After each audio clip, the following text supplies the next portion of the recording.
These feel like probably 1.5, 2 feet.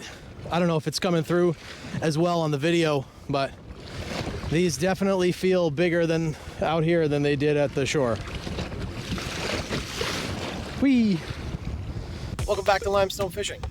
My name is Jeff Dix, and today we're going to do a stability test of the 2022 Jackson Coosa FD with the Mk4 flex drive. So like most anglers, I'm a member of many different groups on Facebook and other social media outlets that all have to do with fishing. And in the Jackson Kayak Fishing Facebook group, somebody mentioned that the stability of the Coosa is not up to snuff. And I personally disagree with that because I found it to be incredibly stable, very, very stable. However, I've never really had it out in any super adverse conditions. He was talking about specifically surf fishing, so I'm guessing something to do with like an ocean, maybe on the east or west coast of the United States. I don't have anything like that near me. I live in Ontario. I don't have an ocean close.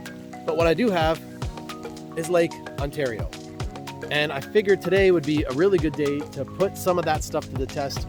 Of course, it's not going to be exactly the same because it's not the ocean. But we have some pretty high winds today. And while there's no humongous rollers, there's some white caps out there.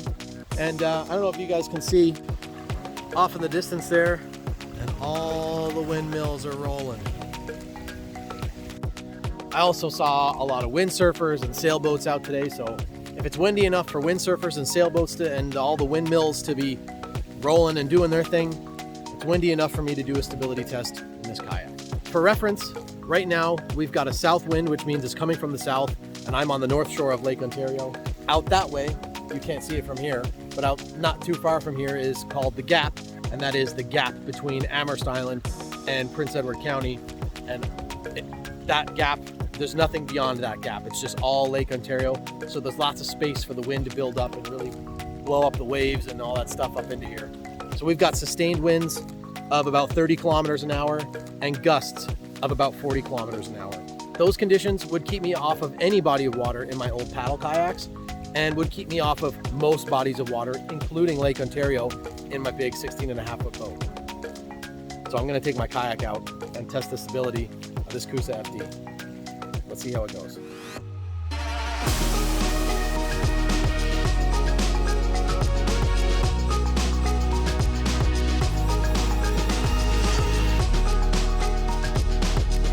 Let's get out of here and get ourselves set up. Ooh, it's windy. And it's gonna be wet. Windy and wet. All right, so the further out from shore I get, the bigger the waves are. I don't know if you guys can see that stuff, but I'm feeling pretty safe. I'm just getting wet. Hopefully, man, hopefully my my Rode Wireless Go is able to stand up to some of this spray, because it's getting wet. Hopefully the GoPro with the with the medium mod is also going to be as, I don't know, maybe IPX4. I have no idea. I'm sure they're not IPX anything, but I'm feeling pretty confident. So that's a good thing. I think I'm going to be trolling kind of across the waves. I just got to get out to some deeper water. Still in 12 feet right now. I think I'm looking for that drop, and I'm just going to troll along that drop. I'm not going to be traveling very far from shore today because even though I'm confident in my abilities as a kayaker, like I said, I wouldn't even take my boat in these conditions. So I don't want to be out here for too long. This is just a test. But so far, feels really good. Holy smokes. Oh yeah, we're gonna test the seal of that front hatch right now too. Rudder control feels really good. I'm tracking pretty good even in these waves, although I'm pedaling kind of straight into them, so it's not really a true representation, but it's good nonetheless. I don't know how this compares to surf fishing out on like the Atlantic or the Pacific Ocean or whatever ocean people surf fish in, but these waves are pretty good. These feel like probably 1.5, 2 feet. I don't know if it's coming through as well on the video, but these definitely feel bigger than out here than they did at the shore. One of the benefits of having a sit on top kayak is all the scuppers. So any water that comes in over the bow of the boat or over the sides or whatever, it all just goes right through the deck, right back into the lake. So I'm not worried about spearing into any of the waves here, other than trying to keep my GoPro as dry as possible, which I'm failing at right now. Beautiful day out here though. Honestly, I probably couldn't have picked a better day to do this test. It's fortunate that we have a south wind, so all the wind is coming from this way. And when I get tired, I can just stop pedaling and let the waves take me back to shore. All right, the first thing I'm gonna try is I've got a number 0 dipsy diver on here, right up there.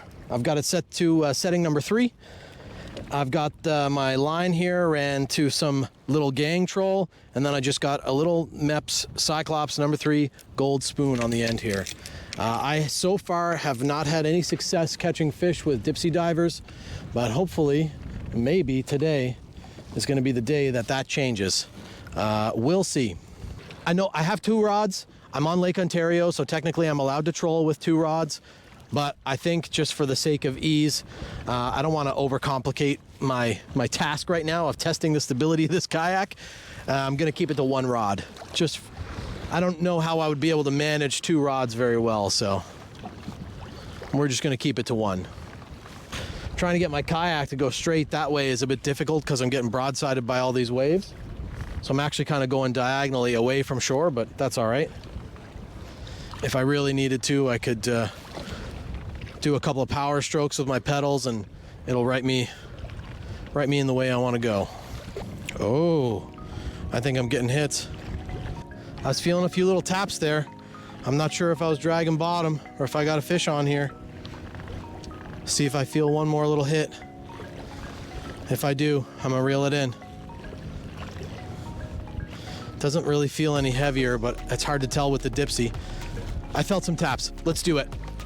Okay, let's see if I got a fish on here. Nothing's pulling back. I think it was something just tippy tapping. I think I finally got this dipsy diver set. Oh, I got a fish. What do I have here? Oh my gosh, a silver bass. Oh man. Maybe I should leave it on there as some bait, if only that were legal. Hey, you know what? This is the first fish I've caught on these dipsy divers, so I'll take it. Not the target species, although to be truthful with you, I don't really have a target species. I'm just kind of seeing what hits. Maybe some trout, maybe there's some suspended walleye out here, I don't know. But there's a little silver bass. Let's let him go. Goodbye. Let's get set up and trolling again. Just to give you an idea of how high the winds are right now, all 3 of those flags on the shoreline are at full, I don't know, whatever you call that, full flap. It's windy. Oh yeah, I got a fish on here. Oh. I think I had something on here. It doesn't feel huge unless I don't have it anymore.